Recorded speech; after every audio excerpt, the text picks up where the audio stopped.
Good evening, another day, another vlog.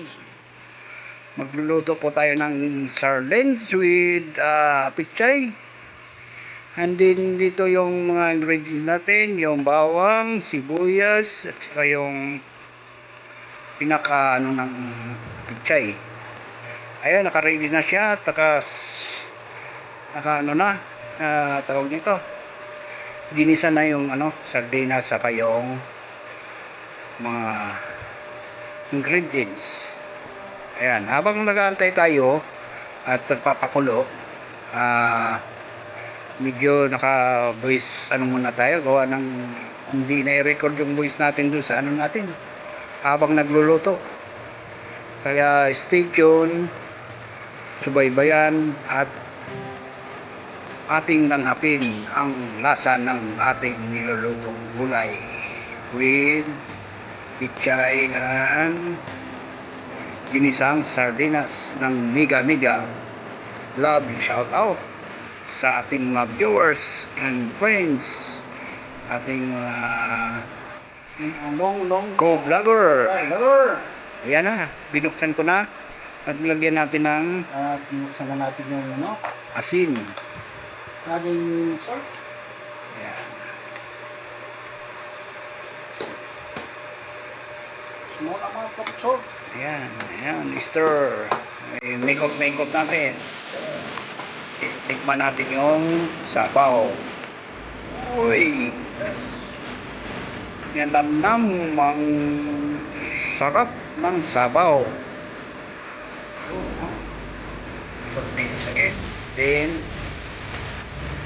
papakulo tayo. Ilagay ko pa ng konti asin. Walang hindi pa talaga saksiling lasa to. Yan. Ayan o. Mekos. And then, sasaktan. Pula na natin. Long line. Alternative letter. Yan. So,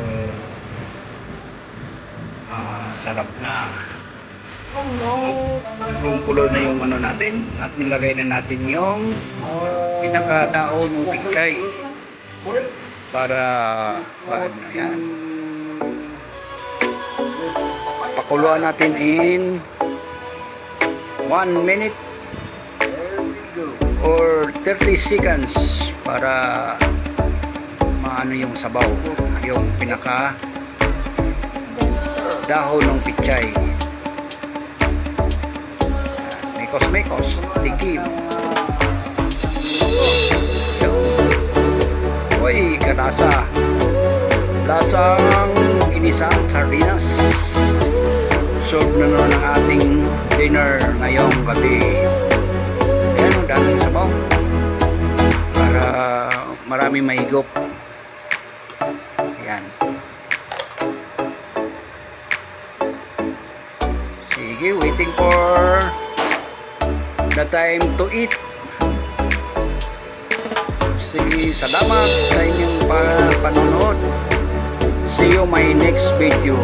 Like, share, and subscribe my YouTube channel, Edwin Elma Official, at your service. Thank you.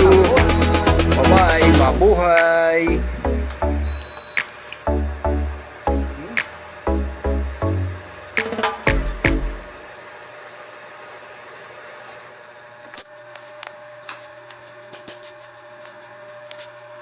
Ayan. Ating nilutong ginisa na sardine pichay. May sabaw para sa hapon. Lagyan natin yung rice. Okay. Looking for